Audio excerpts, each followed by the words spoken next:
Palakurthi Congress నేతల పంచాయతీ AICC incharge Meenakshi Natarajan వద్దకు చేరింది. ఇక ఎమ్మెల్యే క్వార్టర్స్ లో Thorrur market chairman Tirupati Reddy, PCS chairman Hariprasad, senior నేత కిషోర్, కృష్ణమూర్తి గౌడ్ అలాగే మీనాక్షి నటరాజన్ తో భేటీ అయ్యారు. చాలా కాలంగా పాలకుర్తిలో ఝాన్సీ అసంతృప్తి నేతల మధ్య కోల్డ్ వార్ కొనసాగుతోంది. స్థానిక సంస్థల ఎన్నికల్లో మేజర్ పంచాయతీలో ఓటమి వాస్తవాలపై మీనాక్షి నటరాజన్ కి వివరించారు. 10 మేజర్ పంచాయతీలను అసంతృప్తి నేతలు గెలిపించుకున్నారు. ఇక మేజర్ పంచాయతీలో అభ్యర్థులను ఝాన్సీ రెడ్డి, ఎమ్మెల్యే యశస్విని రెడ్డి గెలిపించుకోలేకపోయారని మీనాక్షికి తెలియజేశారు.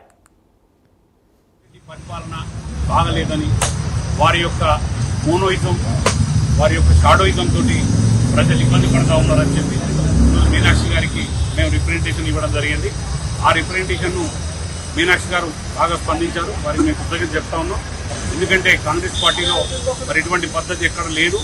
మరి క్రమశిక్షణ లేని వ్యక్తులు, ఒక సిటిజన్షిప్ లేని వ్యక్తి ఈరోజు మా మీద మోనోపలి చేస్తూ ఉన్నదంటే అది కరెక్ట్ కాదు. అధిష్టానాన్ని కూడా మోసం చేసింది.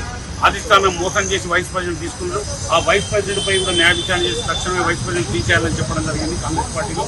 ఎందుకంటే సిటిజన్షిప్ లేని వ్యక్తులకు మన బైలాలో లేదు, కాంగ్రెస్ బైలాలో వైస్ ప్రెసిడెంట్ ఇవ్వడానికి లేదు. సిటిజన్షిప్ ఉందని చెప్పి కాంగ్రెస్ అధిష్టానాన్ని కూడా మోసం చేయడం జరిగింది.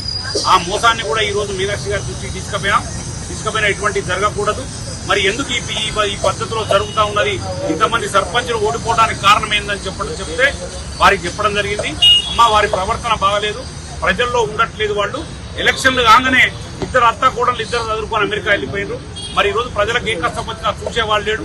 చూసే నాయకులను మమ్మల్ని అందరినీ అసమ్మతిగా, దయాకర్రావు ద్రోహులుగా చిత్రీకరిస్తూ ఉన్నది.